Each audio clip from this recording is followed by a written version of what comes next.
O anak, kamusta naman ang tulog mo? Hindi ka ba nanibago? Matagal-tagal ka rin nawala eh. Malambing na tanong ng ina ni Marie. Ayos lang po ako, Mama. Namiss ko nga po agad dito sa probinsya natin eh. Kababalik lamang ni Marie sa kanilang bahay sa Nueva Ecija. Ilang buwan din siyang nanatili sa Maynila para mag-apply ng trabaho at nakapasa naman siya sa mga interviews. May napili na rin siyang kumpanya na papasukan. Kailangan na lamang niyang kumpletuhin ang mga dokumento para makapagsimula na siya sa trabaho. Hindi mayaman ang pamilya ni Marie pero hindi rin naman sila hikahos. Nakapag-aral siya sa maayos na paaralan. Dati silang mayaman pero naghirap sila ng dahil sa isang sigalot sa negosyo na nangyari ilang taon na rin ang nakakaraan. Maagang nagising si Marie ng araw na yon. Wala siyang magawa kaya't naghanda siya ng kape at almusal at pumesto sa kanilang hardin sa maliit na balkonahe. Habang nagmamasid sa kapaligiran ay nakita niya ang isang lalaki na nangangalakal ng basura. Mukhang nangongolekta ito ng mga basura na pwede pang pakinabangan at ibenta. Napansin niya ang binata sapagkat maputi ito at napakagwapo. Nagtaka siya kung bakit naroon ang gaya nito. Mukha itong hindi basurero sa totoo lang. Hindi rin masyadong sira ang mga damit nito pero may kadungisan nga lang. Aba, ang tisoy naman itong basurero na to. Ang pogi pa. Bulong ni Marie sa kanyang sarili habang kinakain ng inihanda niyang sinangag at sausage. Habang tinititigan niya ito ay nakita niyang may bumato sa binata. Si Manong Edgar yun. Ito ang kapitbahay ni Marie na kilala sa pagiging masama ugali. Lalapitan sana ni Marie ang binata pero tila natakot ito kay Manong Edgar kaya't kumaripas ito ng takbo. Agad ay nakaisip si Marie na mag-ipon ng mga sirang gamit at iba pang pwedeng i-recycle. Balak niya yung ibigay sa binatang nangangalakal pagbalik nito. Kinabukasan nga'y inabangan ni Marie ang poging basurero. Nang tumigil ito sa tapat ng kanyang bahay ay dahan-dahan siyang lumabas ng gate nila. Hello. Mahinang bati ni Marie sa lalaki. Tumingin lamang ito sa kanya. Bahagyang natigilan si Marie dahil mas gwapo pala ito sa malapitan. Napakakinis ng mukha nito, matangos ang ilong, mapupula ang labi at medyo mapanga na siyang lalong nagpagwapo dito. May mga ibibigay ako sa'yo, mga gamit na pwede mong ibenta o i-recycle. Sabi ni Marie sabay abot ng malaking plastic na puno ng mga sirang gamit at plastic bottles. Ito para sa'yo. Nakatingin pa rin sa kanya ang lalaki na tila nagtataka, pero inabot din naman nito ang plastic bag. Anong pangalan mo, Pogi? Tanong ni Marie ngunit nanatiling nakatitig lamang sa kanya ang lalaki. May inhanda pala akong sandwiches at drinks, baka gutom ka na. Nag-ibang ekspresyon ng mukha ng lalaki. Hindi mawari ni Marie kung natutuwa ba ito sa mga bigay niya o tila nagtataka ito kung bakit siya nagbibigay ng pagkain. Inabot naman ng lalaki ang sandwich at drinks at magsasalita na sana ito pero isang bato na naman ang pumukol sa ulo ng binata. Napasigaw pa si Marie sa pagkagulat. Napatakbo ang lalaki palayo matapos itong batuhin na naman ni Manong Edgar. Ang sakit nun ah. Grabe naman mang bato yung Manong na yun. Hindi ko man lang tuloy nakausap yung babaeng maganda. Kainis. Sana makita ko pa siya ulit. Bulalas ng lalaki magbabasura sa sarili matapos makalayo. Napangiti na lamang ito habang naglalakad papalayo. Ang totoo, nabighani ito sa bait at ganda ng babae. Sa kabilang banda, nang makaalis ang binata ay kinumpronta ni Marie ang matandang kapitbahay. Manong Edgar, bakit ka ba nang babato? Kahapon mo pa siya binabato. Ano po bang problema niyo? Galit na sigaw ni Marie sa kanyang kapitbahay habang kumakaripas naman ng takbo ang tisoy na lalaki kanina. Bakit mo kasi kinakausap ang lalaking yun? Mamaya magnanakaw yun o kaya baka magdala pa yun ng sakit dito sa lugar natin. Hindi mo nga alam kung kidnapper yun eh. O kaya naman baka biglang may mga mawalang bata na lang dito. Pasigaw na sagot ni Manong Edgar. Aba Manong Edgar, grabe naman kayo makapanghusga. Ang dami niyo daw po agad naisip. Iritang sabi ni Marie. Bahala ka Marie, nasa huli ang pagsisisi. Sasagot pa sana si Marie pero biglang dumating ang kanyang kaibigan na si Candy. Hoy, sino kaaway mo? Kay aga-aga nagsisisigaw ka dyan. Bungad sa kanya ni Candy. Paano kasi tong si Manong Edgar? Kay aga-aga ang babato ng tao. Bakit? Sino bang binuto ni Manong Edgar? May lalaki kasi dito kanina na naghahalongkat ng basura. Binigyan ko ng mga gamit na pwede niyang ibenta. Sinamahan ko na din ng sandwich at drinks. Tapos ayun, binato ni Manong Edgar sa ulo ng maliit na bote. Kawawa naman, umalis tuloy.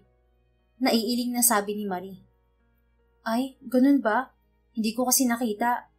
Pero teka, hindi ba't exclusive village to? Bakit merong nangangalakan? Pagtataka ni Candy. Actually, hindi ko rin alam. Yun nga rin ang pinagtataka ko eh. Bakit nakakalampas siya sa guard? Pero alam mo, Candy, nagtataka ako sa lalaking yun eh. Ang puti-puti at ang gwapo niya. Eto pa, nung lumapit ako sa kanya ay amoy baby powder siya. Parang masyado siyang mabango for someone na nangangalakan. Salaysay ni Marie. Bakit? Ano ba dapat ang itsura o amoy ng isang nangangalakal? Dapat ba mabaho? Dapat ba pangit at maitim? Ang sakit mo naman ata magsalita, Marie. Biro ni Candy na kunwari nasaktan dahil may kaitiman ng balat nito. Baliw ka talaga. Hindi naman yun ang ibig kong sabihin. Hindi lang ako sanay makakita ng malinis na basurero. Basta, kakaiba yung itsura niya. Parang artista levels, ganun. Tumatawang sabi ni Marie. Uy, nakakaintriga ah. Lagi ba siyang nandito? Anong oras ba yun usually dumadaan dito? Aabangan ko at nang makita kong kinukwento mo. 2 beses ko na siyang nakita dito, Candy. Kahapon at ngayon. Pumunta ka na lang dito ng maaga bukas. Pero ewan ko lang kung pupunta pa yun bukas. 2 araw na kasing binabato nitong kapitbahay kong parang ewan. Ah, ganun ba? O sige, aagahan ko ang punta bukas ha, at baka matsambahan ko. Gusto kong makita kung pogi siya. Malay mo, siya pala ang aking Prince Charming at pag hinalikan niya ako, magiging prinsesa pala ako. Baka naman maging palaka ka pag hinalikan ka nun, Candy. Pangaasar ni Marie sa kaibigan. Grabe ka sa akin, Marie. Kasi naman aagawan mo pa ako ng Prince Charming. Hindi naman, pero ipaubaya mo na kasi sa akin si Mr. Handsome Scavenger, Marie. Maganda ka naman, makinis at sexy. Maraming ang gustong manligaw sa'yo eh. Mapang-asar din na sabi ni Candy at naghalakhakan silang dalawa. Pero teka, Candy, paano yan? May point ka eh. Baka nga hindi din dumaan dito bukas yun kasi nga binato ni Manong Edgar. Di hanapin natin kapag hindi dumaan dito. Sige, game ako dyan. Kinikilig na sabi ni Marie. Tinamaan na nga yata siya sa lalaking yun. Kinabukasan ay maagang dumating si Candy sa bahay ni Marie at maagang nagbantay ang magkaibigan sa pagdating ng gwapong basurero. Naiinip na si Candy at magpapaalam na sana itong uuwi na, pero biglang dumating ang lalaking basurero. Hindi ito pumunta malapit sa bahay ni Marie at Manong Edgar. Sa kabilang kalye nila nakita ang binata, kaya't dali-dali nila itong nilapitan habang nagbubungkal ito ng basurahan. Hello, bati ni Candy. Nagulat ang lalaki at natigilan saglit. Pasensya ka na kahapon kay Mang Edgar ha. Hindi naman lahat ng nakatira dito ganun ang ugali. Marami namang mababait dito. Wika naman ni Marie sa lalaking natigilan. Nagulat sila nang tumango ito. Ano nga palang pangalan mo? Tanong pa ni Marie. Hindi na nakasagot ang lalaki dahil sumabat na si Candy. Ako nga pala si Candy at ito ang kaibigan kong si Marie. Totoo pala ang sabi ng kaibigan ko. Ang pogi-pogi mo at ang bango pa. Mas mukhang fresh ka pa nga sa amin eh. Anong gamit mong sabon na panligo, Pogi? Nakangiti at dire-diretsyong tanong ni Candy. Nagulat sila nang biglang natawa ang binata. Lalong nabighani si Marie sa kagwapuhan nito. Singkit ito at para nang nakapikit kapag tumatawa ito. Napakaganda nitong tumawa. May dimples pa ito sa magkabilang pisngi. Halos matunaw si Marie sa pinapakitang saya ng lalaki. Ako nga pala si Emmanuel. Nahihiyang sabi ng lalaki maya-maya. Ay sus, nagsasalita ka naman pala eh. Nice to meet you ah. Wika ni Candy sabay nilahad ang kamay para makipag-shake hands. Tila nagdadalawang isip pa si Emmanuel. Marahil dahil madumi ang mga kamay. Pero nakipagkamay din ito kay Candy at Marie. Saan ka nakatira? Tanong pa ni Candy. Diyan lang sa malapit. Sige, mauna na ako sa inyo ah. Pagkasabi nun ay dali-daling umalis ang lalaki. Hala, tinakot mo yata, Candy. Natatawang sabi ni Marie. Ano ka ba? Baka kasi may mga lakad pa si Pogi. Tumatawang sabi ni Candy. Ang gwapo talaga niya, no? Kinikilig na naman si Marie. Oo, Tumutulo na nga laway mo, Marie eh. Halatang deads na deads ka dun sa tao. Grabe ka naman, sabi ni Marie sabay hampas sa braso ng kaibigan. Wala naman akong sinabing masama ah. Pero girl, paano kung manigaw sa'yo yun? Tapos sinagot mo. Tapos naging magnobyo kayo. Tapos magpapakasal na kayo. Siguradong hindi papayag ang mga magulang mo na ang kanilang unika iha ay makakapangasawa ng basurero. Pero on the other hand, baka naman kapag nakita na ng mama at papa mo ang anak niyo ni Emmanuel matatanggap din nila kayo sa bandang huli. Nang laki ang mga mata ni Marie sa sinabi ni Candy. Grabe ka mag-overthink, friend. Gusto ko lang makilala yung tao. Umabot ka na sa magpapakasal kami at magkakaanak. Medyo exaggerated ka naman. Humahalakhak na sabi ni Marie. Nagtawanan ang magkaibigan at nagsimula na silang maglakad pabalik ng bahay. Nang sumunod na araw ay bored pa rin si Marie. Tinatawagan niya ang kanyang kaibigan pero hindi ito sumasagot. Hindi niya alam kung tulog pa ito o may ibang lakad. Kaya't mag-isa na lang pumunta ng mall sa bayan si Marie. Sumakay siya ng trike at pagliko nila sa kanto ay nakita niya sa may parke si Emmanuel. Nakita niya pinapalibutan ito ng mga bata habang sinisipa at binabato. Halos madurog ang puso ni Marie sa awa kay Emmanuel. Agad siyang bumaba ng trike at patakbong nagpunta kay Emmanuel. Tigilan niyo nga siya. Inaano ba niya kayo? Pasigaw na tanong ni Marie. Tinulungan ni Marie si Emmanuel habang nagpupulot ito ng mga kalakal. Pinagsabihan niya mga bata. Ang babata niyo pa, salbahin na kayo. Di ba kayo tinuturuan ng mga magulang niyo? Dapat matuto kayong rumespeto sa kapwa niyo kahit ano pang estado nito sa buhay. Gusto niyong dalhin ko kayo sa barangay, ha? Natakot ang mga bata at nagsitakbuhan papalayo sa kanila. Salamat ah. Ilang beses mo na akong pinagtatanggol sa mga tao dito. Hindi ka ba natatakot na sa'yo sila magalit? Tanong ni Emmanuel kay Marie pagkaalis ng mga bata. Hindi no, dun lang ako sa tama. Mali ang ginagawa nila. Kahit kailan hindi dapat tayo nanghuhusga o nangmamaliit ng kapwa natin. Kahanga-hanga ka naman Marie. Bihira sa mga anak mayaman ng tulad mo. Hindi naman ako anak mayaman, Emmanuel. Well, hindi na. Napakunot noo ang lalaki. Anong ibig mong sabihin hindi na? I mean, hindi na kami mayaman. Dating may kaya naman ng pamilya namin, pero nagkaproblema ang aming negosyo. Kaya ngayon, saktuhan na lamang ang pera namin. Pero nakapag-aral pa rin naman ako sa maayos na eskwelahan. Iginapang talaga ni na mama at papa ang pag-aaral ko. Matalino ka siguro, no? Hindi ako matalino. Masipag lang talaga ako mag-aral. Wala eh. Nakita ko kung paano naghirap ang mga magulang ko.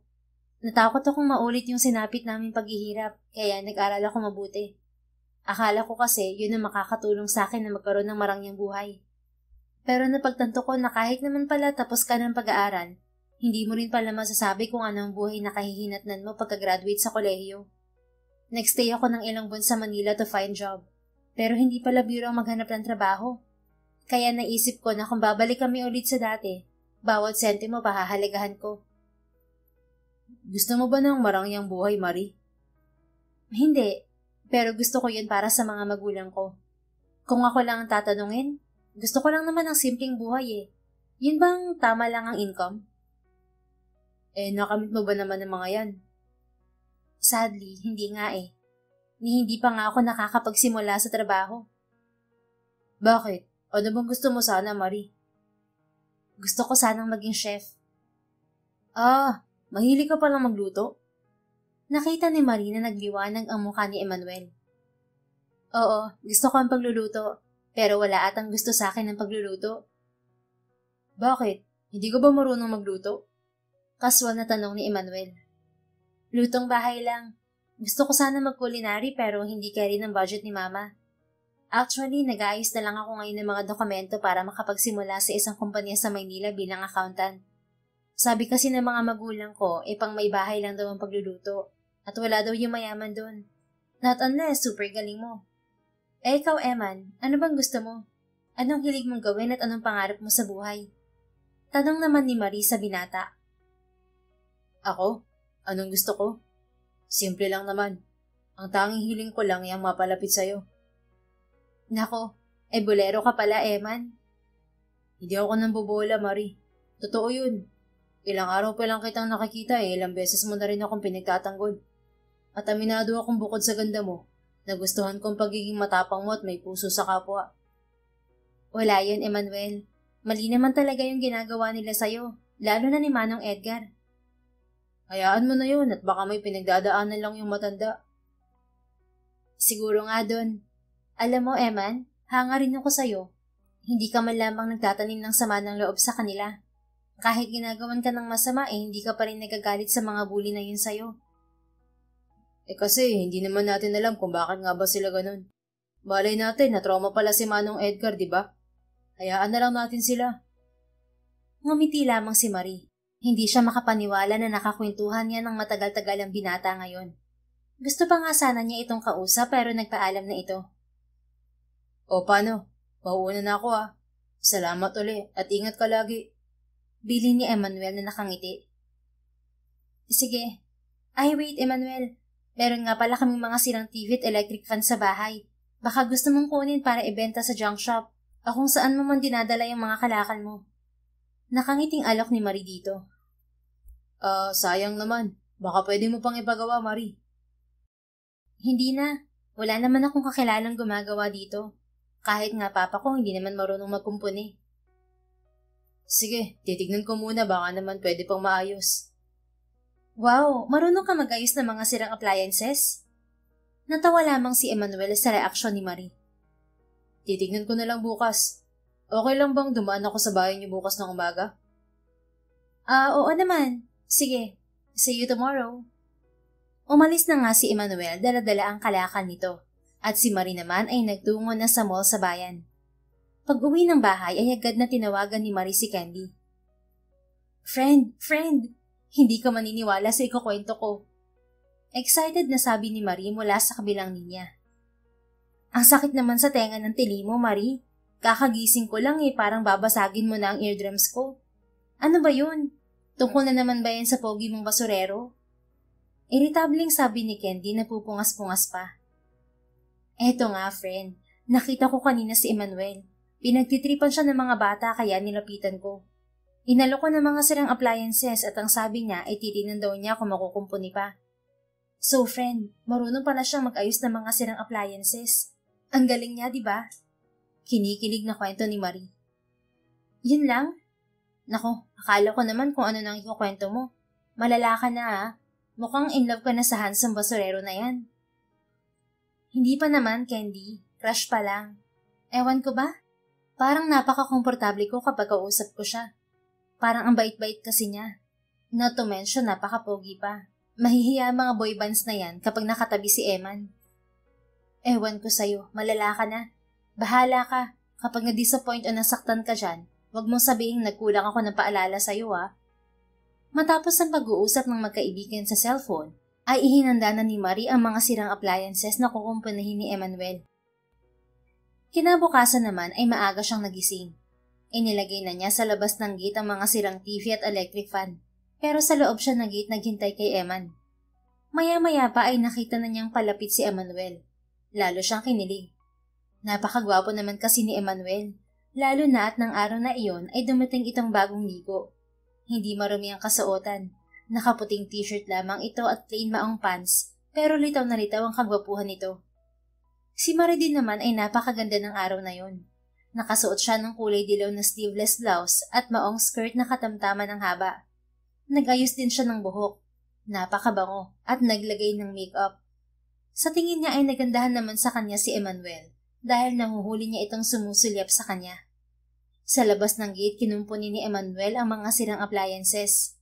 Dalawa dito ay naayos nito, habang ang ibang electric fan at TV ay talagang sira na at dadalhin na lamang nito. Palagay ang loob ni Marie kay Emmanuel. Pakiramdam niya ay mabuting tao ito.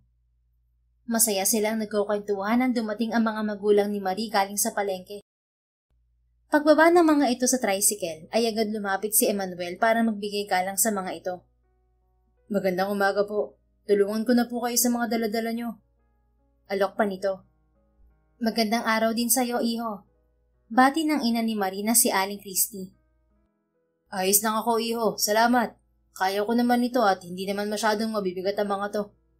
Nakangiting sabi ng ama ni Marie na si Mang Ignacio.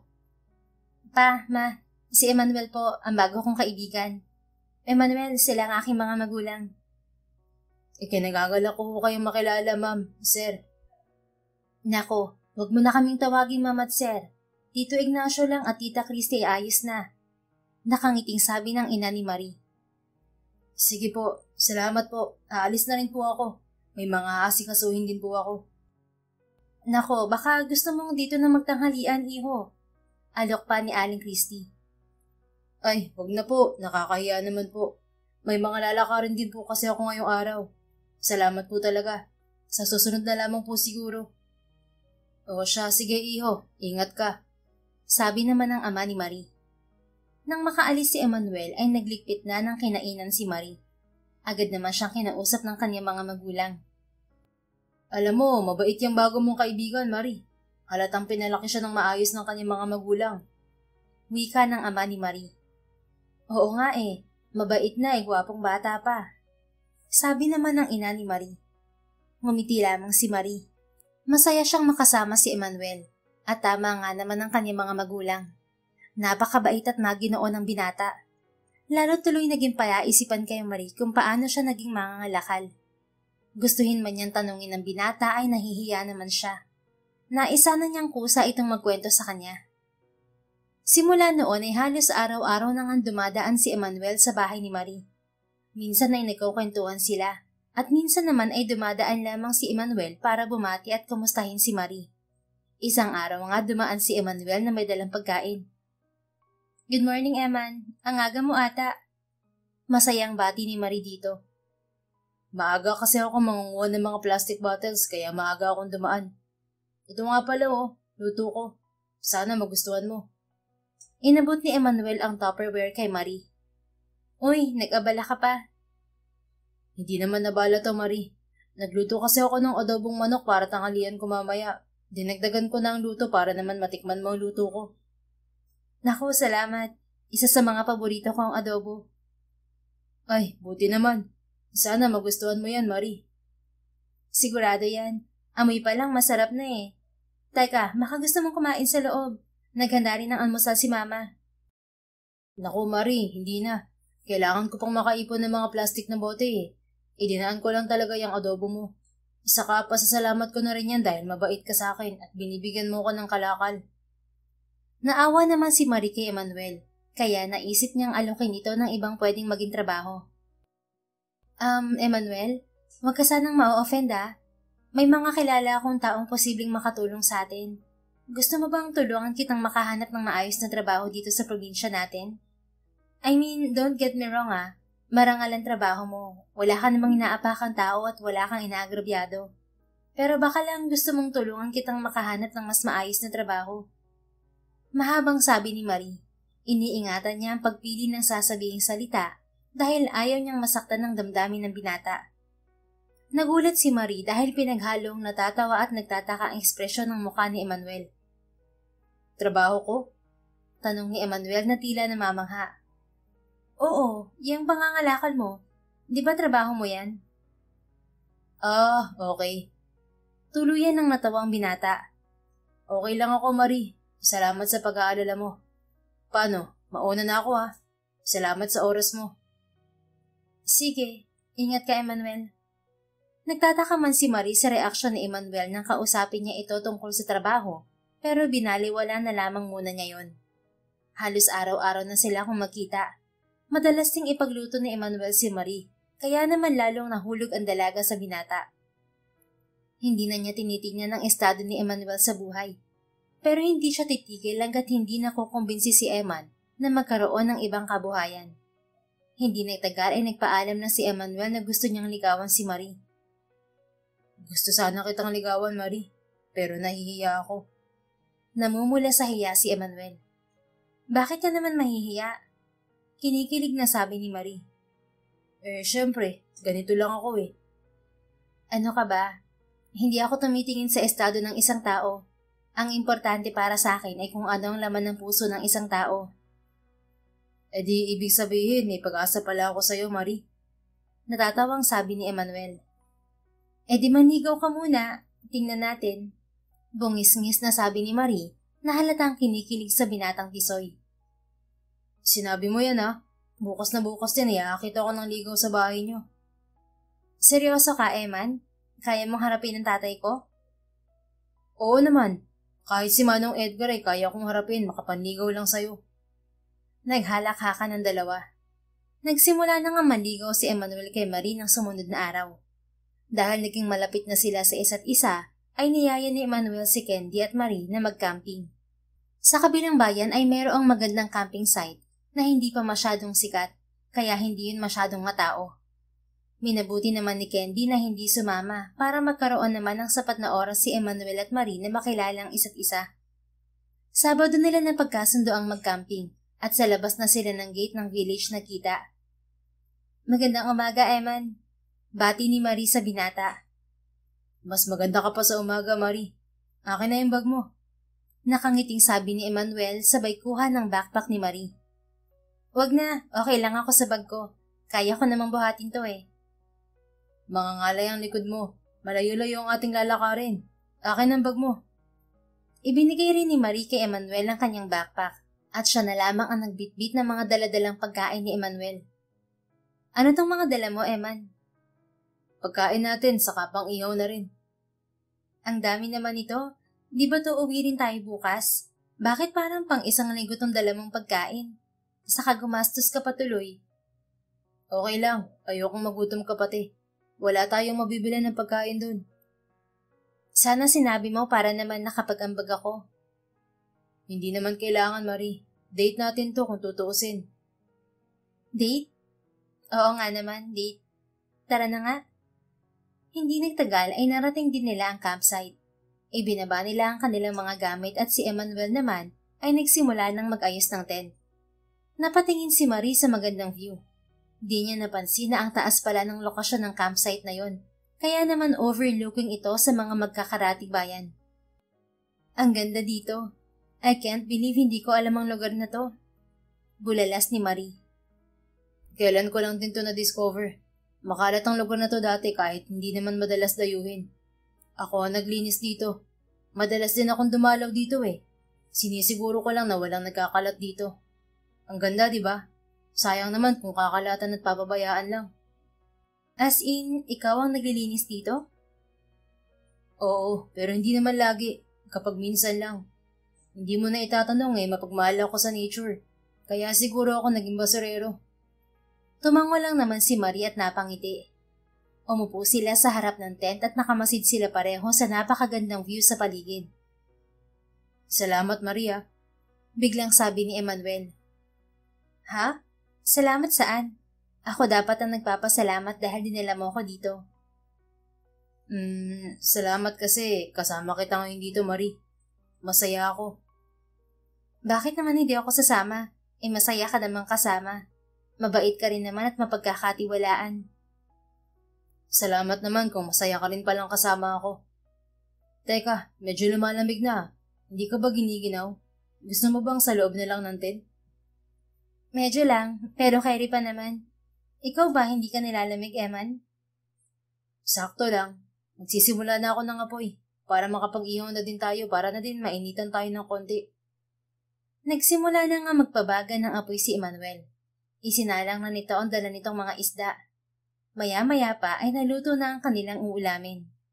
Inilabas na din ni Marie ang mga sandwich at chicherya ng kanyang mga dala. Masayang kumain ng dalawa. Nagkukwentuhan din sila tungkol sa kanilang mga paboritong artista at kung ano-ano pang mga plano nila sa buhay. Maya-maya pa ay nagkukwentuhan sila nang biglang magbago ang ekspresyon ng mukha ni Emmanuel. Huwag kang gagalaw, Marie. Mahina at pabulong na sabi nito. Ha? Bakit naman? Anong meron, Eman? Nagtatakang tanong ni Marie. Kumalma ka lang ha. Huwag kang sisigaw at gagalaw. May ahas na malapit sa'yo. Bumubulong pa rin si Emmanuel. Ayaw nitong gumawa ng ingay sapagkat baka bigla na lamang atakihin si Marie ng ahas. Seryoso ka ba? O nagpaprang ka lang? Kabadong tanong ni Marie sa binata. Seryoso ako. Huwag kang gagalaw at hindi ko sinasabi, okay? Oo. Sige. Pero natatakot ako, Emmanuel. Magtiwala ka lamang sa akin, Marie. Dahan-dahang kumilos si Emmanuel papalapit sa tent nila. Kinuha nitong isang sako na nakatiklop. Dahan-dahan ulit itong lumapit kay Marie. Nakatingin lang dito si Marie na halata ang takot sa muka. Sumenya sa kanyang binata na magbibilang muna ito. 1, 2. Takbo, Marie! Sigaw ni Emmanuel. Eksaktong pagtakbo ni Marie ay sinunggaban ni Emmanuel ang ahas. Ilang sandali rin itong nakipambuno sa ahas at sa wakas ay nailigay rin ito yun sa loob ng sako. Matapos mailagay sa sako ang ahas ay tumakbo payakap kay Emmanuel si Marie. Okay ka lang ba, Eman? Umiiyak na tanong ni Marie. Ayos lang ako. Hindi naman ako natuklaw ng ahas. Ikaw, okay ka lang ba, Marie?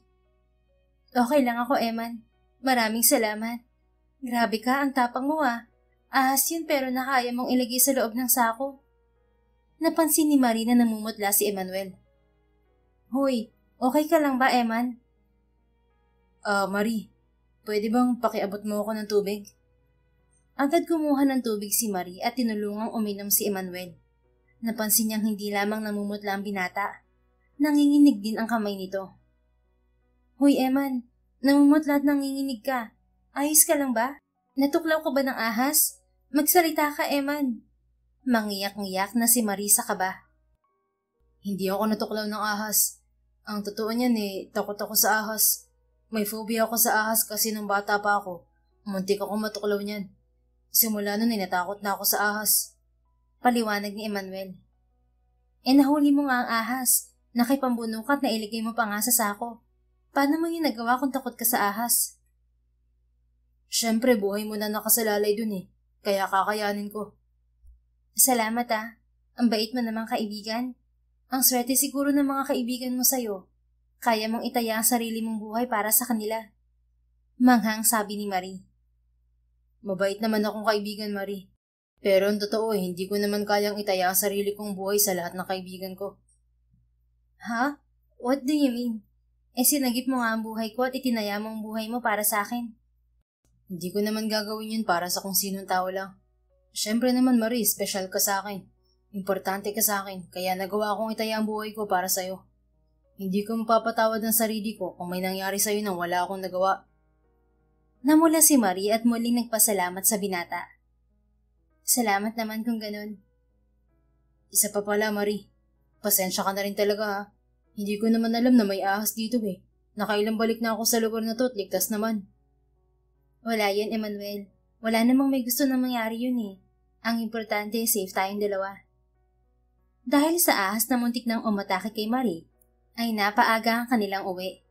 Kinabukasan pa sana sila uuwi pero natatakot na sila manatili sa lugar na yon dahil baka bumalik ang ahas o di kaya baka may kasamahan pa ito. Hinatid ni Emmanuel si Marie sa may gate ng kanilang bahay at saka ito nagpaalam na.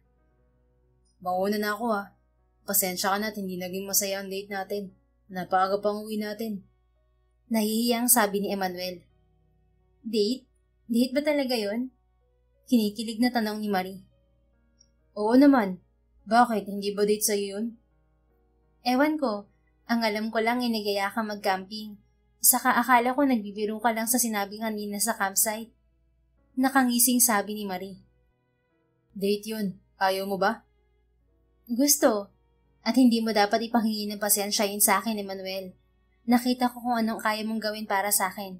At natutuwa ako dahil maraming lalaki dyan na puro pangako. Ikaw, hindi ka lang panay dada. Ipinakita mo ngayong gabi na kaya mong magsakripisyo para sa akin. Tulad ng sabi mo, may phobia ka pala sa ahas, pero nagawa mo akong protektahan mula sa ahas na yon. Hindi lahat ng tao kaya yon, Emmanuel. Maraming salamat talaga. Walang kaso yun, Marie. Kasi, natigil na si Emmanuel. Kasi ano, Eman? Kasi mahal na kita, Marie. Pasensya ka na kung mabilis akong napamahal sa'yo. Sabi ko naman sa'yo na love at first sight ako sa'yo. Tapos ayun, araw-araw patindi ng patindi ang nararamdaman ko para sa'yo. Espesyal ka rin para sa akin, Emmanuel. O paano? Pasok na ako sa loob. Ikaw naman umuwi ka na rin at masyado ka nang gagabihin. Mag-iingat ka sa biyahe Salamat, Marie. Sabi ni Emmanuel at naglakad na ito pa uwi. Nang sumunod na araw, Masayang nagmemeryenda si Candy at Marie sa labas ng bahay nang may tumawag sa cellphone ni Marie. Bumubulong siyang nakipag-usap kaya't naghinala na si Candy. Sinong kausap mo, Marie? Ha? Wala. Nako. Kilala kita, Marie. Huwag mo nang itago sa akin. Yan yung kumpanyang inaplayan mo, no? Oo na. Bakit ba? Anong sabi? Pinapapasa na nila sa akin yung mga dokumento ko. Kailangan ko na daw magsimula sa Lunes or else hindi na nila ako i-hire. Maluha-luha ang kwento ni Marie. Bakit ganyan ang reaksyon mo? Hindi ka pa ba ready? Di ba matagal mo nang hinihintay na magsimula sa trabaho? Nagkakamabutihan na kasi kami ni Emmanuel, Candy. Ayoko muna sanang pumunta ng Maynila. Isa pa, hindi ko naman talaga hilig ang pag-accounting. Pagluluto ang hilig ko. Pinilit lang naman ako ni Mama at Papa na kumuha ng kursong accounting. Pero kung hindi ako tutuloy sa Maynila, may iba pa naman ako ma-applyin sa tamang oras, diba? Oo naman. Kaya lang, syempre, panibagong job hunting na naman ang gagawin mo. Ayaw mo namang gumaya sa akin na dito na lang sa probinsya magtrabaho. Kahit medyo maliit ang sweldo, at least nasa sariling bahay at hindi malayo sa pamilya. I know, Candy. Pero mahal ko na talaga si Eman eh. Baka kapag iniwan ko siya, maghanap siya ng ibang liligawan. Sasagot na sana si Candy nang biglang dumating si Emmanuel sa may gate. Magandang umaga sa inyo. Masayang bati nito sa natatanaw na magkaibigan sa loob ng bakuran. Tumayo si Marie sa kinauupuan para buksan ng gate sabay bulong kay Candy. Huwag mong babanggitin sa kanya yung tungkol sa trabaho ah. Lagot ka sa akin. Oo na, bruhang to. Pagpasok ni Emmanuel ay agad itong nagkwento. Alam mo Marie, hindi na ako binabato ni Manong Edgar. Bakit kaya? Napangiti si Marie. Kinausap ko kasi siya ng masinsinan at nang ayaw niyang makinig ay sinama ko si Papa para pagsabihan na huwag kang itaboy at batuhin. Yun, tinalaban naman ang hiya. Kaya naman pala, magandang regalo sa akin kaarawan din ah. Makakapunta na ako dito nang hindi kinakabahan na baka batuhin niya ako. Salamat sa inyo ni Tito Ignacio. Kaarawan mo, Eman? Oo, Marie. Kaarawan ko sa Sabado. Maaari ba kitang makasama sa espesyal na araw na yun? Sumama ka na rin, Candy. Nahihiyang sabi ni Emmanuel. Oo naman, Emmanuel. Masaya nga ako at naisipan mo kaming makasama sa kaarawan mo. Wika ni Marie. Siyempre naman. Kayo pa ba? Ay, ako pas. May lakad ako eh. Saka ayos nang wala ako. Moment niyo yan eh. Tumatawang sabi ni Candy. Anong gusto mong regalo, Eman? Tanong ni Marie. Kalakan na lang siguro. Sapat na yun sa akin. Natatawang sabi ni Emmanuel. Kaloka ka? Sa daming ire-request, kalakal talaga? Humahalakak na sabi ni Marie. Joke lang. Naiilang na kasi ako kaya nagpapatawa na lamang ako. Well, nakakatawa ka nga. Pero ano ang gusto mong regalo, Eman? Hindi naman ako sanay makatanggap ng regalo eh. Basta makasama kita sa kaarawan ko masaya na ako. Wow naman. Teka, saan bang address mo? Basta sikreto, saka ko nasasabihin. Pa-mysterious effect ka pa dyan. Natatawang sabi ni Marie. Kinasabaduhan ay maagang naghanda si Marie. Nagbalot din siya ng regalo para kay Emmanuel. Nang umagang iyon ay nag-iwan ng sulat si Emmanuel sa dalaga. Nasa sulat nito ang address na naroon lang din sa loob ng kanilang village. Nagtataka si Marie pero hinanap na lamang niya ang address. Mga 5 kanto lang ang layo ng address na yun sa kanilang bahay. Pagdating ni Marie sa lugar ay manghang-mangha siya sa laki at ganda ng bahay. Ang laki ng bahay na to. Tama kaya tong address na nakalagay sa sulat ni Emmanuel? Pero bakit naman siya dito titira? Bulong ni Marie sa sarili habang binabasa ang papel na iniwan ni Emmanuel. Nasa tapat na siya ng gate ng bahay nang napansin siya ng guard. Ano pong pangalan nila, ma'am? Titingnan ko po kung nandito kayo sa guest list. Nagulat si Marie sa sinabi ng guard, pero sumagot na rin siya. Marie Santos po ang pangalan ko. Yumuko ang guard at binasa ang papel. VIP guest po pala kayo ni Sir Emmanuel Rosario. Tuloy po kayo, ma'am. Gulat na gulat si Marie sa kanyang narinig, pero pumasok na rin siya ng gate. Sir Emmanuel? Anong nangyayari? Bulong ni Marie sa kanyang sarili. Pagpasok niya ay tumambad sa kanya ang napakagandang bahay. May swimming pool pa at may mga lamesa sa paligid nito. May mga bisita na rin na nagkakainan sa may lamesa. Nanatiling nakatayo si Marie sa isang sulok at nagmamasid sa paligid. Nagulat siya nang dumating si Emmanuel. Palingali nga ito hanggang sa makita siya. Napakagwapo naman ni Emmanuel. Anong meron sa kanya ngayon? +1 ba niya ako sa party na to? Birthday niya pero nakikiparty siya? At mukhang bigatin ng kakilala niya na nakatira dito ah. Napabulong na naman sa sarili si Marie. Paglapit ng binata sa kanya ay ngumiti ito. Masaya ako na nakarating ka, Marie. Siyempre naman, inibita mo ako eh. Anong meron pala dito, Eman? I mean, anong meron sa lugar na to? Kaarawan ko, di ba? Oo nga, pero ano ba to? Nirentahan mo ba to o in-invite ka ba dito ng kakilala mo? Saka bakit ganyan ang kasuotan mo? I'm so confused right now, Eman. Dire-diretsong tanong ni Marie. Bahay ko to, Marie. Walang paligoy-ligoy na sagot ng binata. Nakangiti ito ng matamis sa dalaga na biglang namilog ang mga mata. What? Ito? Bahay mo? Oo. Bakit ka nabigla? Siyempre naman, sinong hindi? Pero kung bahay mo to, ibig sabihin mayaman ka pala? Hindi naman, Marie. Sakto lang. But my parents are. Pero hindi ba't nagbabasura ka? Mayaman ka pala. So ano yon? Niloko mo lang ako? Nagpanggap ka bang basurero? Para ano? Gigil na tanong ni Marie. Tumalikod na si Marie at padabog na akmang aalis na sana, pero hinila siya sa braso ni Emmanuel. Wait, Marie. Let me explain first. I never said na basurero ako. You assume that I am. Natigilan si Marie. Napaisip siya at tama nga naman si Emmanuel.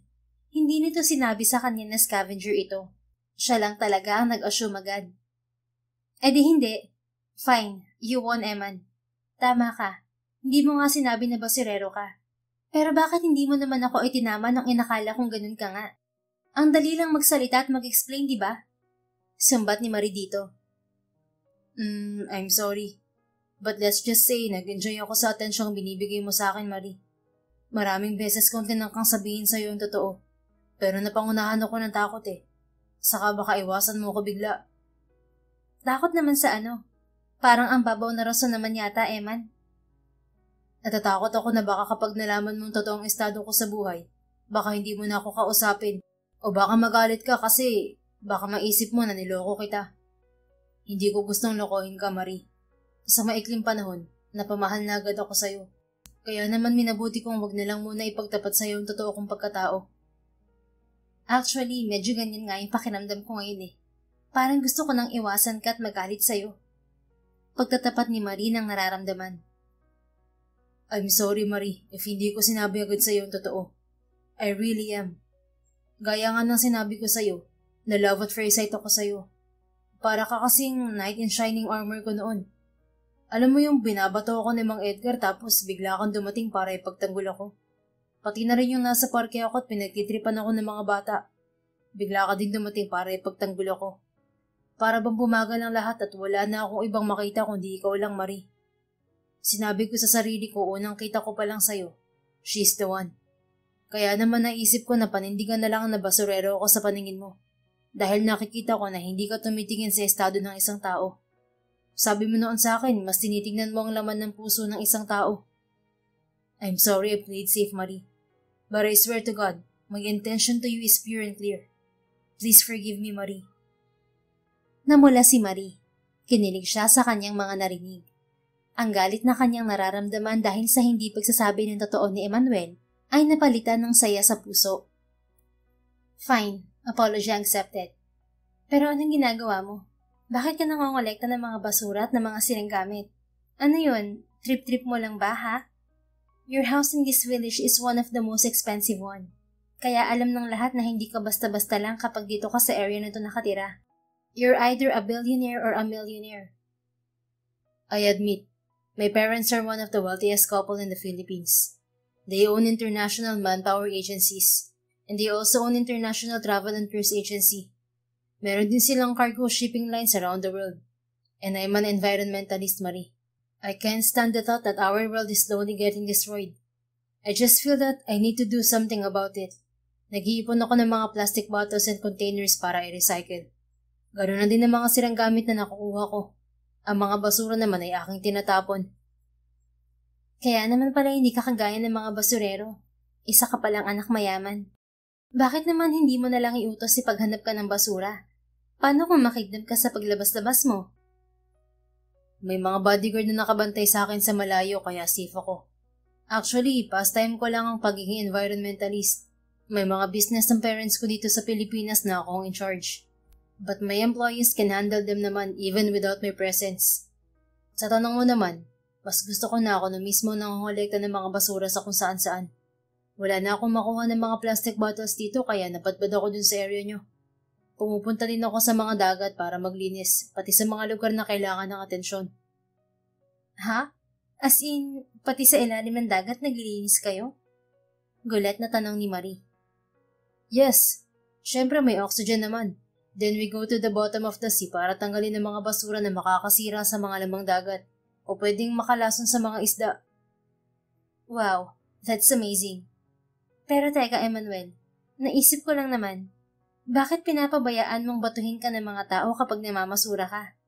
I mean, hindi ka naman pala basurero. Bakit hindi mo ipaliwanag sa kanila na hindi ka pulubi? Ganito kasi yan, baby. We're also doing social experiments on how people react to less fortunate people. Dinodocument ko ang nangyayari. And sometimes, we even capture them on video from afar. Yeah, I have teammates recording. Kahit nga ikaw, nakuha rin sa video eh. Doon naman sa pagsasabi sa kanila ng totoo, hindi ko yun gagawin. Kapag pinaliwanag ko sa kanila ang totoo, mag-iiba ang trato nila sa akin. Hindi ko makukuha ang totoong reaksyon ng mga tao. Mahabang paliwanag ni Emmanuel. Napatango na lamang si Marie. Biglaan ang revelasyon ni Emmanuel at medyo shock pa siya. Do you post that social experiments online? Nope, pero my team are planning to do that. Pero baka hindi naman kailangan, kaya hindi na rin siguro. Anyway, you should come with me next time, Marie. How about next Saturday? Pupunta ang team ko sa isang dagat sa Batangas para maglinis. Sama ka? Sabado? Parang wala naman akong lakad doon kaya sige. Nice. Susunduin kita sa bahay mo ah. Sige. Mag-enjoy ka doon. Promise, Marie. Napaka-fulfilling ng ginagawa namin knowing na malaking impact nito sa mundo. Weird. Bulong ni Marie na medyo napalakas ang bulong kaya narinig pa rin ito ni Emmanuel. What do you mean? Alin ang weird? Nag-aalala ang tanong ng binata. Ay, sorry. Napalakas ata ang bulong ko. Wala naman. Yung mga mayayamang kakilala ko kasi walang pakialam sa kapwa. Puro sarili lang ang iniisip o kaya puro good time. Kakaiba ka eh. Sa yaman mong to nakuha mo pang isipin kung ano mangyayari sa environment natin. At saka wala kang arte. Kahit mamulot ng basura kaya mong gawin para sa paninindigan mo. Salamat naman at na-appreciate mo ako at ng mga ginagawa ko. Salamat din na nagustuhan mo ako kahit na inakala mong basurero lamang ako. Ibig sabihin nun, itanggap at mahal mo ako kahit ano pa man ako. Nakangiting sabi ni Emmanuel. Teka lang ha. Wait lang. Saan nanggaling yung tanggap at mahal kita kahit na ano ka pa man? Natatawa si Marie sa mga sinabi ni Emmanuel, pero totoo namang tanggap niya ito kahit ano pa man ang estado nito sa buhay. Bakit? Ibig sabihin ba hindi mo ako tanggap, Marie? Hindi mo ako mahal? Nangaasar na si Emmanuel at bahagyang inilapit nito ang mukha kay Marie. Ewan ko sa'yo. Kakain na nga lang ako. Saan ba ang table ko? Natatarantang tanong ni Marie. Siyempre sa tabi ko. Halika. Inilahad ni Emmanuel sa dalaga ang kamay habang nakatitig sa mga mata ni Marie. Nanlambot ang mga tuhod ni Marie sa titig sa kanya ni Emmanuel. Humawak siya sa kamay nito at naglakad sila papunta sa lamesa kung saan may nakahanda ng pagkain.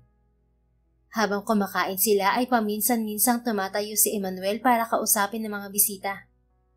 Tila lalong minahal ni Marie si Emmanuel sa kanyang nakikita. Wala kasi itong pinipiling tao. Magaling itong makisama. Nakita niya kung paanong pareho ang trato nito sa mga bisita nito.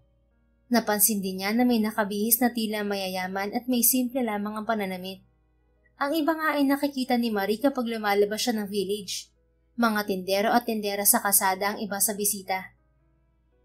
Pasado 1:00 na nang matapos ang pagsasalo Kaya't nagpaalam na si Marie kay Emmanuel. Emmanuel, uuwi na ako. Medyo late na din kasi. Sure, ihahatid na kita, Marie. May mga bisita ka pa, wag na. Kaya ko naman magbiyahe eh. May dadaan naman siguro ditong masasakyan. Hindi ako papayag. Ako na lang ang maghahatid sa'yo. Giit ni Emmanuel. Ang tigas talaga ng ulo mo. May mga bisita ka pa tapos aalis ka? Sige, ganito na lang. Ipapahatid na lang kita. Sige, if you insist. Sure ka ah? Pwede namang ako na lang talaga eh. Paniniguro ni Emmanuel na hindi magtatampo sa kanya si Marie. Oo naman, sure ako. Salamat ulit sa pag-imbita. Happy birthday uli. Sana masaya ka ngayong kaarawan mo, Eman. Pagkasabi niyon ay hinalikan ni Marie sa pisngi si Emmanuel. Oo naman. Syempre masaya ako ngayong kaarawan ko. Nandito ka eh. Nakangising sabi ni Emmanuel. Tapos may kiss pa. Masaya talaga to. Dagdag pa nitong kinikilig. Ewan ko sa'yo. Uwi na ako. Tatalikod na sana si Marie para sumakay sa kotse ng binata, pero tinawagan siya muli ni Emmanuel. Marie, teka. Yung regalo ko, hawak mo pa. Sabi ni Emmanuel sabay turo sa maliit na paper bag na hawak ng dalaga. Namula na naman sa hiya si Marie. Nagdadalawang isip na kasi siyang ibigay yon nang malaman niya na anak mayaman talaga si Eman. Naku, wag na. Hindi to bagay sa'yo. Binili ko sana to kasi akala ko nangangalakal ka eh. Bibilhan na lang siguro kita ng ibang gift. Wag na, Marie. Ano ka ba? Okay na yan sa akin. Akin na. Masama na hindi bigay yan sa my birthday lalo pat nakita ko ng bitbit mo. Natatawa na sabi ni Emmanuel sabay hablot sa maliit na paper bag.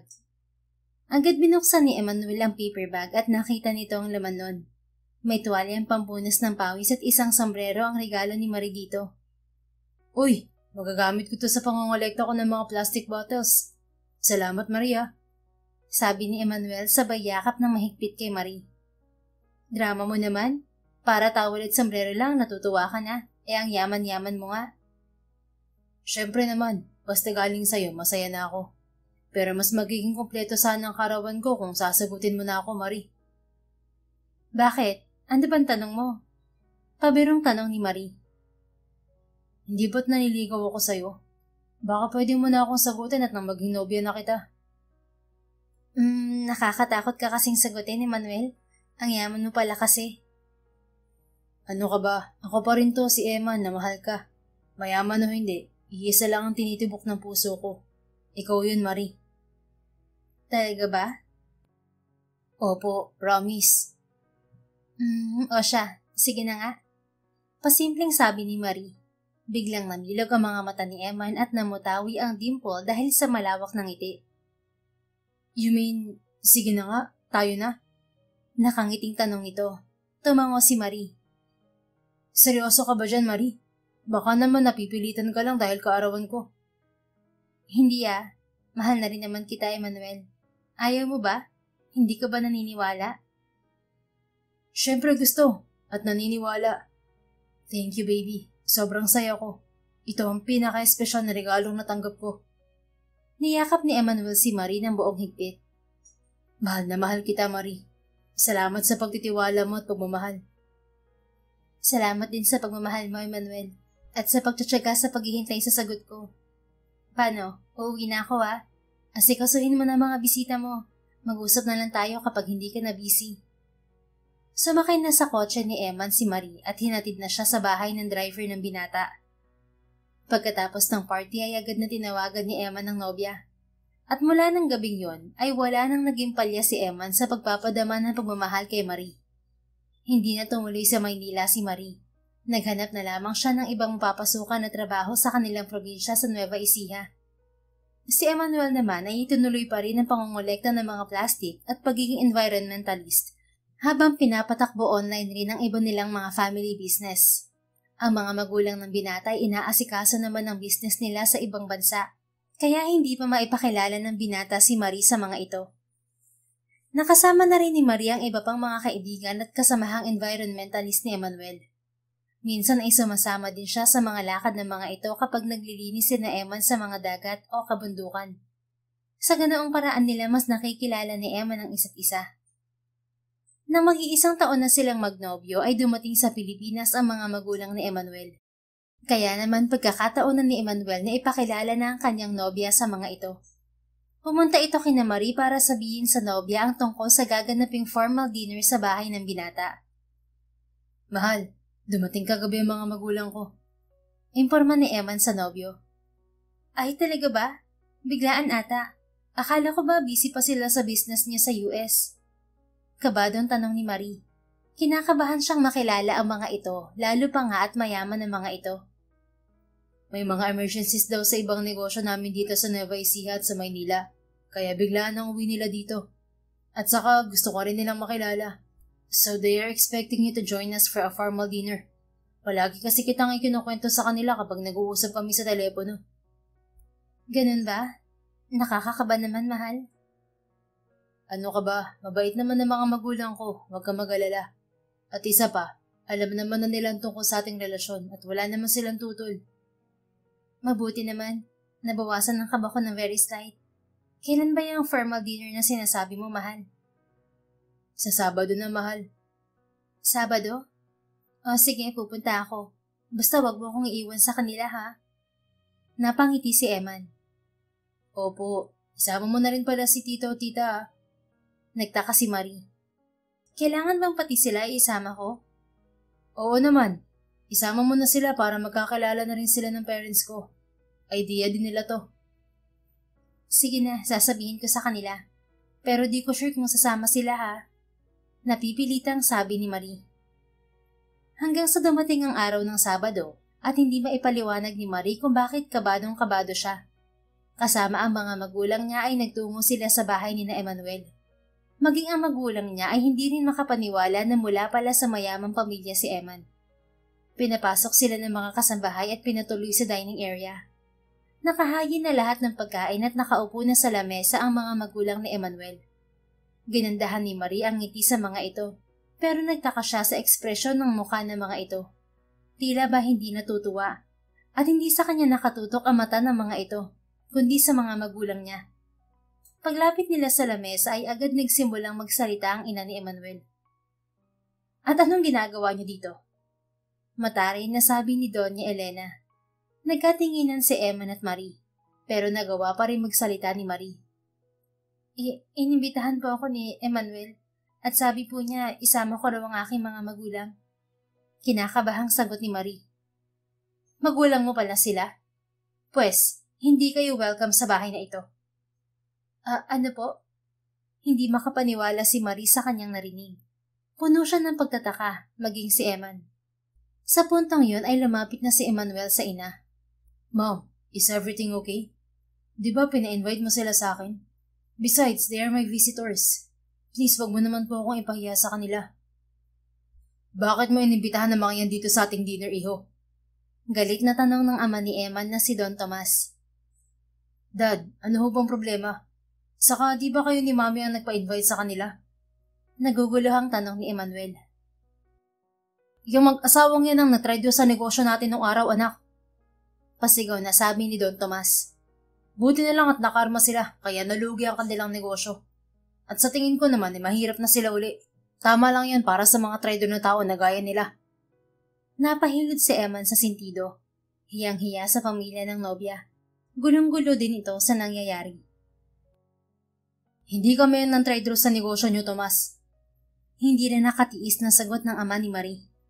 Ang kanang kamay niyo na si Jose ang trader at isinisi lamang niya sa amin ng nawawalang pera at ang mga nasulot na kliyente. Tapat kami mag-asawa sa inyo. Hindi kami manloloko o trader. Kung itinuring niyo kaming kaibigan, sana'y hindi niyo kami agad hinusgahan. Sana'y nagpa-imbestiga man lamang kayo bago kayo basta naniwala kay Jose. Siya ang totoong trader at napaniwala niya kayo sa kanyang mga kasinungalingan. Galit na dugtong pa ni Mang Ignacio. Pero nagtayo rin kayo ng negosyo na tulad ng sa amin, Ignacio.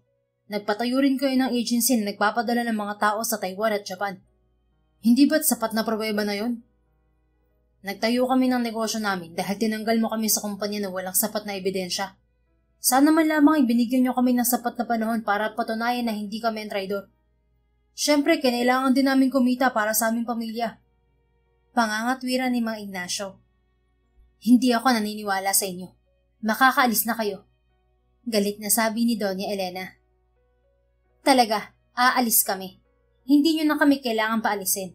Hindi namin gustong makasama ang mga matapobreng tulad nyo. Sagot naman ng ina ni Marie. Nagmamadaling lumabas ng bahay ni Emmanuel ang mga magulang ni Marie. Nakasunod lamang ang dalaga sa mga ito. Gulong-gulo siya sa mga nangyayari. Hindi na niya napigilan ang mapaiyak. Mahal na mahal niya si Emmanuel at masaya siya dahil wala silang nagiging mabigat na problema. Ngayon lang talaga. At mukhang susubukin ng problema sa mga magulang nila ang pagmamahalan nilang dalawa. Humabol naman agad sa kanila si Emmanuel. Marie, wait. Habol ni Eman sa nobya, pero galit na ama ni Marie ang humarap dito. Hoy, lalaki ka. Layuan mo ng anak namin ha. Napakasama niyang mga magulang mo. Ayoko magkaroon ng kahit anong koneksyon sa kanila. Naiintindihan mo ba, Eman? Simula ngayon, tatantanan mo na si Marie. Galit na sigaw ng Ginoo. Pasensya na ho kayo, Tito Ignacio. Hindi ko alam na magkakilala kayo ng mga magulang ko. Hindi ko rin alam ang nakaraan nyo. Pasensya na ho sa mga nasabi nila kanina. Hayaan nyo at kakausapin ko sila. Hiyang-hiya ang binata sa inasal ng mga magulang nito. Alam mo, mabait ka namang bata, Eman. Sabi ng ina ni Marie. Alam namin na hindi mo kasalanan ng kasalanan ng mga magulang mo. Pero sana ay maintindihan mo na ayaw namin magkaroon ng kahit anong koneksyon sa mga magulang mo. Nakita mo naman ang mga sinabi nila sa amin kanina, hindi ba? Alam namin hindi magtatapos dito ang lahat. Tahimik na kami mag-asawa. Ayaw namin ng gulo. Kaya layuan mo na sana ang anak namin. Pero tita, mahal ko po si Marie. Napailing naman ang ama ni Marie. Eman, wag nang matigas ang ulo mo. Kilala namin ang pamilya mo. Hindi nila titigilan si Marie hanggat hindi kayo nagkakalayo. Kaya't kung talagang mahal mo ang anak namin, ikaw na mismo ang lumayo sa kanya para na rin sa ikatatahimik ng buhay niya. Ayaw naming madamay sa gulo namin si Marie. Sabi naman ng ama ni Marie. Hindi na nakatiis si Marie kaya nagsalita na siya. Teka lang ma, pa. Wala naman kaming kinalaman dyan ni Emma na. Bakit ba kami nadadamay? Nagmamahalan kami ni Emmanuel. At wala kaming kasalanan kung may sigalot kayo ng magulang niya noon. Pangangatwiran ni Marie. Tama po siya, tito, tita. Mahal ko ang anak niyo. At handa akong ipaglaban siya kahit sa mga magulang ko. Segunda naman ni Emmanuel. Huwag nang matigas ang ulo mo, Marie, anak. Sumakay ka na sa kotse at uuwi na tayo. Galit na utos ng ina ni Marie. Pero mama, sabi ng sakay. Sigaw na ng ama ni Marie, kaya naman walang nagawa ang dalaga kundi ang sumunod sa utos ng mga magulang. Nang makabalik naman si Emmanuel sa loob ng mansyon nila, ay kinausap niya ang kanyang mga magulang. Bakit naman po ganun, Mom, Dad? May hinanakit na panimula ni Emmanuel. Hindi kami makakapayag na ipagpatuloy mo ang pakikipagrelasyon mo sa babaeng yun, iho. Galit na tugon ng matandang doon. Pero Dad, labas kami sa kung anong away meron kayo na magulang ni Marie. Nagmamahalan po kami at karapatan naming maging masaya. Please, wag niyo naman po kaming idamay sa gulo niyo, Dad. At kaya mo makisama sa mga taong nang traidor sa atin nung araw, ha, Emmanuel? Again, I don't have anything to do with that, Dad. I just want to have a happy and peaceful life with the woman I love. Hindi ako papayag na pakikialaman niyo pati kaligayahan ko. Kung ganun, mamili ka, iyo. Kami, o ang babaeng yun. Hindi ko po kailangan mamili, Dad. And besides, magulang ko kayo. Hindi kailanman pinagpapalit ang magulang. You will always be part of my life. But making me choose between you and Marie is so immature and old-fashioned. Pero bakit sa pananalita mo, anak, ay parang pinipili mo ang babaeng yun? Kapag hindi ka nakipaghiwalay sa babaeng yun, ay parang pinili mo na rin siya. Sabad ng ina ni Eman. Mom, pinipili ko pong maging masaya. Pinipili ko magmahal. Sana ay piliin ninyo magpatawad. Napakatagal na ng issue nyo at maunlad pa rin naman ang negosyo nyo. Tinanggal nyo sa trabaho sina tito at tita noon. What do you expect? Magmumukmuk sila sa isang sulok? Besides, ang alam nilang trabaho ay trabaho nila sa kumpanya nyo. Natural ganoong business din ang subukan nila dahil dun sila sanay. Sana'y magpatawad na lang kayo, kahit alang-alang na lang sa amin ni Marie. That will never happen, Emmanuel. They betrayed us. Pagmamatigas ni Doña Elena. I respect your decision, ma'am. Pero sana respetuhin niya rin ang desisyon ko. Malungkot na umalis si Emmanuel. Hindi perpekto ang kanyang mga magulang, pero mahal niya ang mga ito. Masakit sa kanya na kailangan niyang lumayo sa mga ito. Ayaw niyang mamili, pero sinusubok siya ng pagkakataon. And he is choosing his happiness. Kinagabihan ay pinuntahan niya si Marie. Tinext niya ang nobya. Naghintay lamang siya sa labas ng gate dahil batid niyang ayaw siyang makita ng mga magulang nito. Patakas na lumabas ng bahay si Marie. Pagkakita nito kay Emmanuel ay agad nitong niyakap ang nobyo. Akala ko ay hindi na tayo makikita pa, Eman. Siyempre hindi naman pwede yun. Pilit ang ngiti ni Emmanuel. Babiyahe kami pa Maynila bukas ng madaling araw, Eman. Malungkot na balita ni Marie. Ha? Bakit parang biglaan ata ang luwas niyo? Hindi ko rin alam. Basta pagbalik namin galing sa inyo, yun ang naging desisyon ni Papa at Mama. Hindi ko alam kung kailan kami babalik o kung babalik pa ba kami dito. Gusto raw muna lumayo ni Mama at Papa sa lugar na to. Madami daw malulungkot at masasakit na alaalang bumabalik sa kanila dahil sa mga magulang mo. Saka baka raw guluhin sila ng parents mo kaya lalayo na lamang sila. Umiiyak na si Marie habang nagkukwento. I can't believe this. Ako naman ay pinapapili ni Mami. Ikaw daw ba o sila? Pag-amin ni Eman sa nobya. Oh, anong sabi mo? Sabi ko none of the above. Kahit umiiyak ay biglang natawa si Marie. Puro ka talaga kalokohan. Mukha akong baliw dito. Umiiyak ako tapos tumatawa. Ano nga? Joke lang. Gusto lang talaga kitang patawanin. Masakit sa akin na makita kang umiiyak at malungkot. Lalo na't ang mga magulang ko ang dahilan ng mga luha mo. Tahan na, okay? Pinahid naman ni Marie ang luha nito. So, ano nga sabi mo sa mga magulang mo? Sabi ko sa kanila na pinipili kong maging masaya. Paglalayuin na nila tayo, Emmanuel. Nasa wastong edad na tayo, Marie. Hindi natin sila dapat hayaang idikta kung ano ang dapat natin gawin sa buhay natin. Pero ayoko silang masaktan, Emmanuel. They have been through a lot. Ayokong dagdagan pa ang sakit na nararamdaman nila. Lalo na si Mama at Papa. Pero kaya mo bang mawala ako? Kaya mo bang i-let go na ang lahat na meron tayo, Marie? Kasi ako mahal kita. Hindi ako makakapayag na mawala ka sa akin. Emosyonal na sabi ni Emmanuel habang hawak ang pisngi ng nobya. Ako rin naman, Emmanuel eh. Mahal kita at hindi ko na makita ang buhay ko na hindi kita kasama. Mahirap din to para sa akin. Exactly my point. Mahal natin sila, pero matatanda na sila. They can't just mess up our lives dahil sa mga angst nila. Kailangan nilang matutong magpatawad at mag-move on.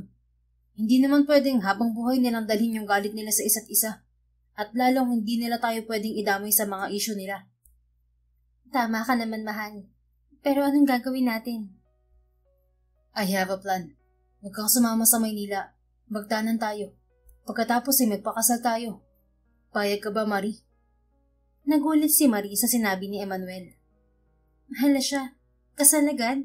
Wala bang ibang option? Edi sige, wag muna. Ang sa akin lang, dun din naman ang punta nun dahil nagmamahalan tayo. Pero kung hindi ka pa ready, makakapaghintay naman ako. Bakit? Ikaw ba ready na? Tanong ni Marie. Aba, oo naman. Ito nga, may dala akong singsing oh. Sabi ni Emmanuel sabay labas ng kahon na may lamang singsing. Seryoso ka ba dyan, Eman?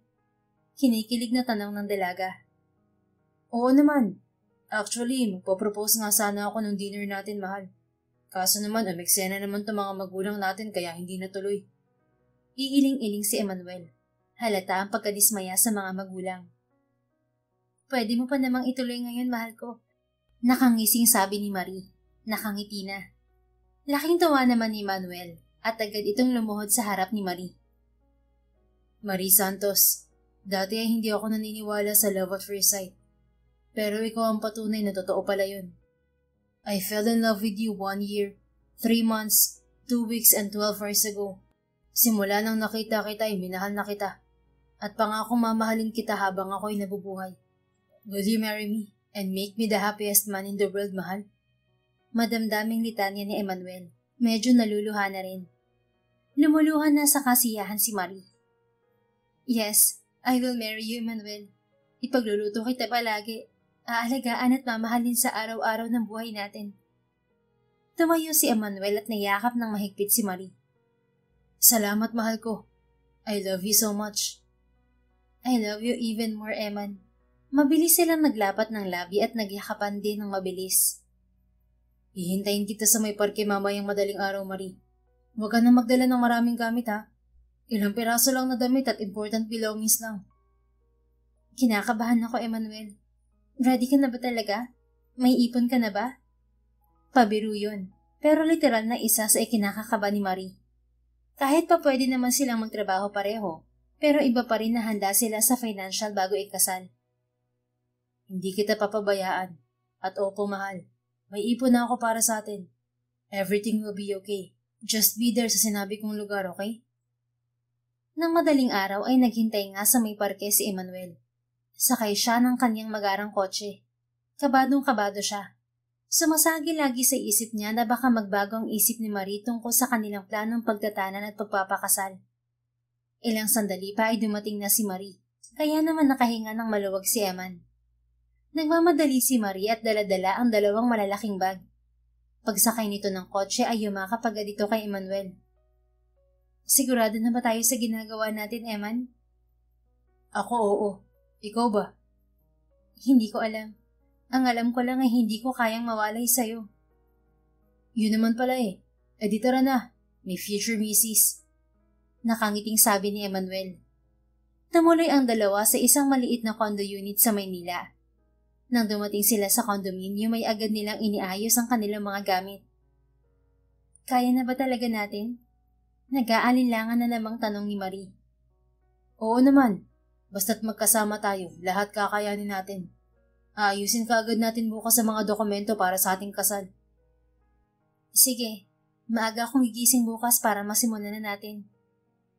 Kinabukasan ay agad sinimulan ng dalawa ang pag-aayos ng dokumento. Makalipas ang isang buwan ay nagpakasal na silang dalawa na tanging si Candy at isang kaibigan lang ni Emmanuel na si Martin ang tumayong saksi. Si Candy lang ang sinabihan ni Marie ng sikreto nila ni Eman. Dito rin siya nakikibalita ng nangyayari sa kanyang mga magulang. Kalaunan ay nagtayo ng negosyo si Emmanuel sa Maynila. May pera naman si Eman para sa kapital dahil ilang taon din siyang humawak ng family business nila. At isang cleaning service ang naisip niyang itayo kung saan ang mga tauhan niya ay naglilinis ng mga bahay at mga opisina. Habang si Marie naman ay kumuha ng cooking classes. Nais nilang magpatayo ng restaurant kapag mahusay na itong magluto. Sanay naman si Eman sa negosyo kaya hindi na bago sa lalaki ang magsimula sa baba. Tuturuan din ni Eman si Marie na magpatakbo ng restaurant, na nangyari nga kalaunan. Dahil sa sipag at tiyaga nilang mag-asawa, isang taon mahigit pa lamang simula nang sila ay magpakasal, ay malakas na ang kita ng negosyo ni Emmanuel sa Maynila. Dumami agad ang kanilang mga kliyente sa tulong na rin ng mayayamang kakilala ni Eman at mga nakilala sa pagiging environmentalist ng lalaki noon. Hindi nagtagal ay nakapagsimula na rin ng negosyong restaurant si Marie. Si Candy ang kanyang ginawang manager at si Marie naman ang head chef. Magkatulong nilang itinataguyod ang restaurant. Sa ikalawang taon ng kasal ni Eman at Marie ay nagdalang taon na si Marie. Maselan ng kanyang pagbubuntis at kailangan niya mag-bed rest hanggang siya ay makapanganak. Isang araw ay isinugod sa ospital si Marie. 2 buwan na lang sana at malapit na siyang manganak. Pero hindi pa kakayanin ng bata dahil hindi pa ito full term. Ang payo ng doktor ay kailangan manatili ni Marie sa ospital para masiguro ang kaligtasan nila ni baby. Iniiwasan din ng mga doktor ang mga komplikasyon na maaaring maglagay sa buhay ni Marie sa alanganin. Nang hapon na ay dumalaw sa kanya si Candy. Wala si Eman dahil may kailangang asikasuhin sa opisina. Kamusta ka naman dito, friend? Tanong ni Candy sabay hawak sa kamay ng kaibigan na emosyonal pa rin. Bored na ako dito sa ospital, friend. Tapos lagi pa akong kinakabahan kung okay na ba si baby o ano. Hay, sana bumalik sa mga araw at makita ko na si baby. Madamdaming sagot ni Marie. Magiging okay din ang lahat. Basta sundin mo lang ang mga payo ng doktor, okay? Oo naman. Kumusta naman pala sa resto, Candy? Ilang linggo nang hindi nakakapunta si Marie sa restaurant Dahil nga palagi siyang sinasamaan na pakiramdam. Kaya naman pinayuhan siya ng OB niya na mag-bedrest muna. Ayos naman. Well-trained mo naman ang mga chef natin dun eh. Malakas ang sales natin araw-araw kaya wag mo nang alalahanin dun. Basta magpagaling ka lang at mag-bedrest, okay? Salamat, Candy ah. Alam ko namang si Emmanuel ang nagpondo sa restaurant pero malaking hirap ko dyan. Dugo at pawis kumbaga. Kaya naman hindi ko mayali sa sarili ko mag-alala. Napapanatag na lang din ako dahil naroon ka sa resto. Malaki ang tiwala ko sa'yo. Habang nag-uusap ang magkaibigan ay dumating si Emmanuel. O mahal, bakit nandito ka? Hindi ba't may mga meetings ka ngayong araw? May nangyari ba? Pag-aalala ni Marie. Kinansel ko na muna, mahal. May mga bisita ka kasi na nagpasama sa akin dito para makita ka raw. Hindi ko naman sila mahindian. Nakangising sabi ni Emmanuel. Mga bisita? Sino naman? Mga tauhan ba natin sa cleaning services o mga tauhan sa restaurant? Ikaw naman, sana hindi mo na sila sinama dito at nakakahiya ang aking itsura. Napaka-haggard ko. Sana sa bahay na lang paglabas ko. Pwede naman. Hindi natin sila mga tauhan, mahal ko. Teka, papapasukin ko na sila. Sabik na rin silang makita ka eh. Pagkasabi nun ay nakangiting binuksan ni Emmanuel ang pinto. Gulat na gulat si Marie nang pumasok ng kwarto ang kanyang mama at papa, kasama ang mga magulang ni Emmanuel. Mama? Papa? Nagsimula agad dumaloy ang luha sa pisngi ni Marie. Matagal-tagal din niyang hindi nakita ang kanyang mga magulang at miss na niya ang mga ito. O anak, huwag kang umiyak at baka makasama sa kalagayan mo yan. Sabi ng ina ni Marie sabay niyakap siya nito. Namiss po kita, Mama. Sorry po sa mga nagawa ko. Huwag kang humingi ng sorry. Wala ka namang ginawang mali, anak. Ipinaglaban mo lamang ang sigaw ng puso mo. Walang masama doon. Kami nga ang dapat na humingi ng tawad sa iyo at kay Emmanuel eh. Nadamay kayo sa gulo namin ng mga magulang niya. Napatingin si Marie sa mga magulang ni Eman at kanyang ama. Teka, bakit nga pala kayo magkakasama, Papa, Mama? Don't tell me nag-away-away na naman kayo. Hindi kami nag-away-away, anak. Nagplano kasi kami magbakasyon ni Nabalae. Plano sana naming mag-Taiwan o kaya Singapore. Pero sa huli, napagkasundoan namin dito na lamang sa Maynila magbakasyon. Para madalaw din namin kayo. Aba, pare-pareho din kami excited sa unang apo namin. Babae ba o lalaking aming unang apo? Paliwanag ng mama ni Marie. Wait, what? Magbabakasyon kayo? Magbabakasyon kayo magkakasama? Teka, hindi ba't nagkakaaway kayo? Gulat na tanong ni Marie. Maayos na kami, anak. Nung nawala kayo ni Emmanuel, naisip naming napakasama naming mga magulang para madamay ba kayo sa aming away. Unti-unti naman kaming nagkaayos. Kaya ito, anak, dito na muna kami mamamalagi para maalagaan ka rin namin at para makita na rin namin ang una naming apo kapag nanganak ka na. Sabi naman ng papa ni Marie.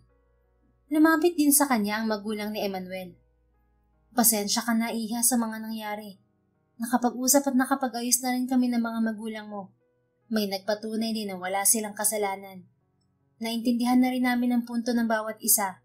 Napatawad na rin namin ang isa't isa. Kailangan namin itong gawin dahil mahal namin kayong mga anak namin. Pati na rin ang magiging apo namin. Salamat naman po kung ganun. Wika ni Marie. Pero Mom, Dad, bakit ngayon nyo lang kami dinalaw ni Marie? It's almost 2 years now. Sabad ni Emmanuel. Dahil hinayaan na muna namin kayong mag-asawa na harapin ang buhay mag-asawa na kayo lang. Hindi naman namin kayo totally na kinalimutan. Binabalitaan kami ni Candy. At masaya kami na successful na mga businesses niyo without our help and guidance. Paliwanag ng ina ni Eman. Napatingin naman ang mag-asawa kay Candy na pangiti-ngiti lang sa dalawa. Sorry mga friends, makulit kasi sila eh. Siyempre hindi ko naman matitiis na hindi pagmalaki sa kanila ang achievement niyang mag-asawa. Ako rin ang nagsabi sa kanila na narito ka sa ospital, Marie. Nakangiting paliwanag ni Candy. Huwag niyo nang awayin si Candy. Kami ang namilit sa kanya na bantayan kayo para sa amin. Wika ng ama ni Eman. Wala namang nasabi pa ang mag-asawa. Masaya sila dahil okay na ang lahat. Lalo na nang sinabi ng doktor na maayos na ang kalagayan ni baby at pwede nang lumabas ng ospital si Marie kinabukasan. Simula ng araw na yon ay hindi na nga iniwan si Marie ng kanyang mga magulang. Nagpasya sila ni Emma na doon na sa bagong bahay nila patulugin ng kanilang mga magulang. Lalo nang naging masaya ang mag-asawa. Nagkaroon ng dagdag saya ang kanilang bahay.